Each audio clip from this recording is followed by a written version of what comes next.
प्रिय छात्रों, कामायनी के लज्जा सर्ग की कुछ पंक्तियों की व्याख्या हम देख रहे हैं, जिसमें लज्जा श्रद्धा से अपनी बात कह रही है कि मैं क्या हूँ, कौन हूँ। हिल्लोल भरा हो ऋतुपति का, गोधूली की सी ममता हो। जागरण प्रात सा हंसता हो, जिसमें मध्याह्न निखरता हो। ऋतुपति वसंत, गोधूली की सी ममता यानी संध्या के समय जंगल से लौटती हुई गायों के हृदय में अपने बछड़ों के प्रति जैसी ममता होती है। मध्याह्न, दोपहर।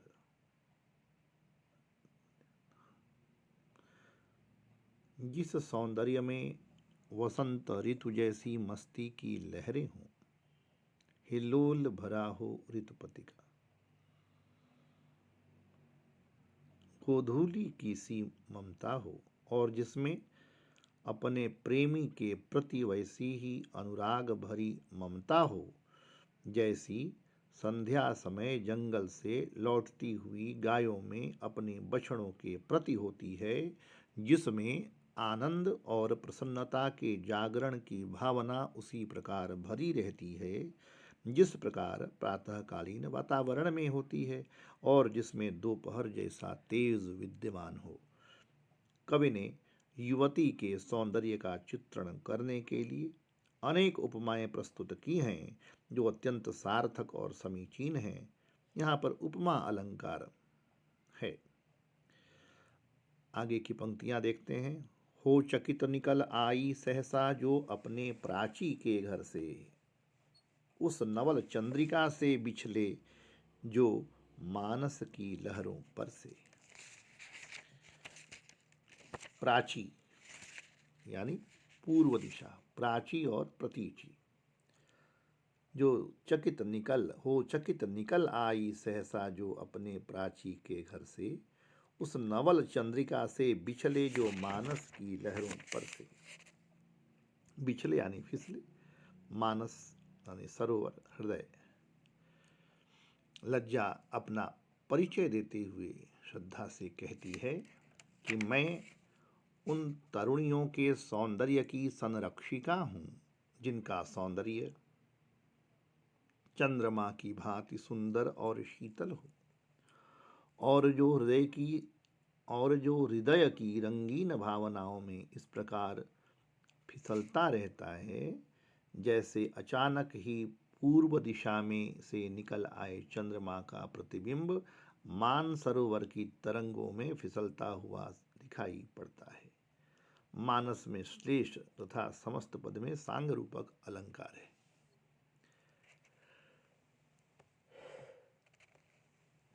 आगे की पंक्तियों को देखते हैं। फूलों की कोमल पंखड़ियां बिखरें जिसके अभिनंदन में, मकरंद मिलाती हों अपना स्वागत के कुमकुम चंदन में। लज्जा कहती है आगे कि मैं नवयुवतियों के उस सौंदर्य की रक्षा करती हूँ जिसके स्वागतार्थ फूलों की कोमल पंखुड़ियाँ उसके चारों ओर बिखर जाती हैं और चरणों को छूने लगती हैं। फूलों की कोमल पंखड़ियाँ बिखरें जिसके अभिनंदन में, मकरंद मिलाती हों अपना स्वागत के कुमकुम चंदन में, और जिसके स्वागत के लिए फूल अपने पराग रूपी जल से केसर और चंदन का लेप तैयार करते। कवि ने यहाँ पर स्पष्ट किया है कि सौंदर्य का स्वागत प्रकृति भी खुलकर करती है और उसके स्वागतार्थ अपने फूलों को उस पर न्योछावर करती हुई उनके पराग के जल से केसर और चंदन का लेप तैयार करती है। कोमल किसलव मरमर रव से जिसका जय घोष सुनाते हों, कोमल किसलय मरमर रव से जिसका जय घोष सुनाते हों, जिसमें दुख सुख मिलकर मन के उत्सव आनंद मनाते हों। लज्जा श्रद्धा से कहती है किसलय नए पत्ते, मरमर रव पत्तों की मरमर ध्वनि। लज्जा श्रद्धा से कहती है कि मैं उस सौंदर्य की रक्षा करने वाली हूँ जिसकी विजय की घोषणा कोमल कोमल नए पत्ते अपनी मर मर ध्वनि से करते हैं, तथा जिसमें मन के सभी सुख दुख मिलकर आनंद करते हुए उत्सव मनाते रहते हैं। कवि ने सौंदर्य को अखिल विश्व में सर्वश्रेष्ठ बताकर यह स्पष्ट किया है कि केवल पुरुष ही नहीं वरन प्रकृति का प्रत्येक उपकरण सौंदर्य के प्रति विनत रहता है और उसकी विजय की सहर्ष घोषणा करता है। इतना ही नहीं, कवि सौंदर्य को सुख दुख का समन्वय कारक और परम आनंद का आगार भी सिद्ध करता है। आगे की पंक्तियां, उज्ज्वल वरदान चेतना का सौंदर्य जिसे सब कहते हैं, जिसमें अनंत अभिलाषा के सपने सब जगते रहते हैं। महत्वपूर्ण पंक्तियां हैं ये लज्जा सर्ग की।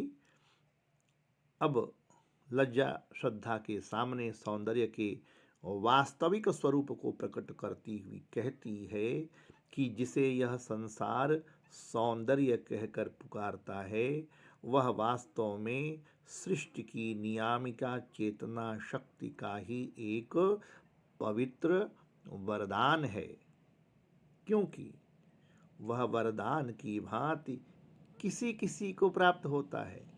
उज्ज्वल वरदान चेतना का सौंदर्य जिसे सब कहते हैं, जिसमें अनंत अभिलाषा के सपने सब जगते रहते हैं, अर्थात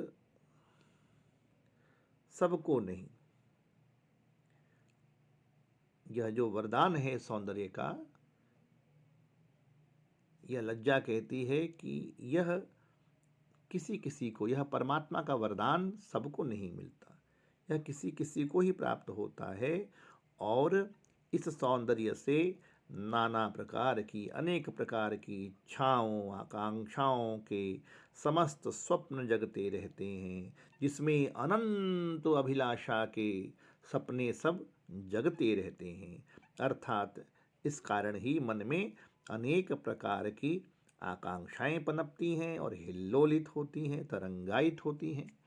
कवि ने इस पद में सौंदर्य की सृष्टि नियामिका चेतना शक्ति को एक उज्ज्वल वरदान इसलिए कहा है क्योंकि जिस प्रकार देवताओं के वरदान सभी लोगों को नहीं मिल पाते, वरन तप साधना और संयम करने वाले लोगों को ही मिलते हैं, उसी प्रकार सुंदरता भी सभी प्राणियों को समान रूप में नहीं मिलती। कामायनी में ही कवि ने अन्यत्र भी सौंदर्यमय विश्व को महाचितिका अभराम अभिराम उन्मीलन तथा सत्य चिर सुंदर कहा है और इस प्रकार उसे एक उज्ज्वल एवं सात्विक वरदान बताया है। आगे भी महत्वपूर्ण पंक्तियां हैं। मैं उसी चपल की धात्री हूँ, गौरव महिमा हूँ सिखलाती, ठोकर जो लगने वाली है उसको धीरे से समझाती। मैं उसी चपल की धात्री हूँ। चपल यानी चंचल, धात्री यानी संरक्षिका, पालन पोषण करने वाली।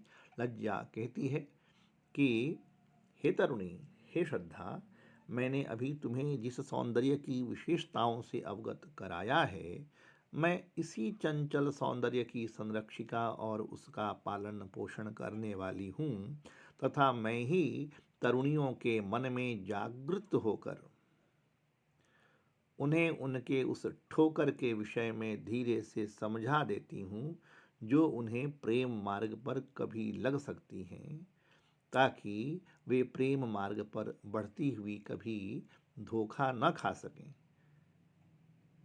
कवि ने 44 पंक्तियों के बाद, विशेष बात है देखिएगा कि 44 पंक्तियां लिखने के बाद लज्जा सर्ग में आकर लज्जा का वास्तविक परिचय दिया है और यह स्पष्ट किया है कि लज्जा नामक मनोभाव ही प्रेम पथ पर बढ़ने वाली तरुणियों को सतर्क करता है और उन्हें सावधान रहने की प्रेरणा देता है।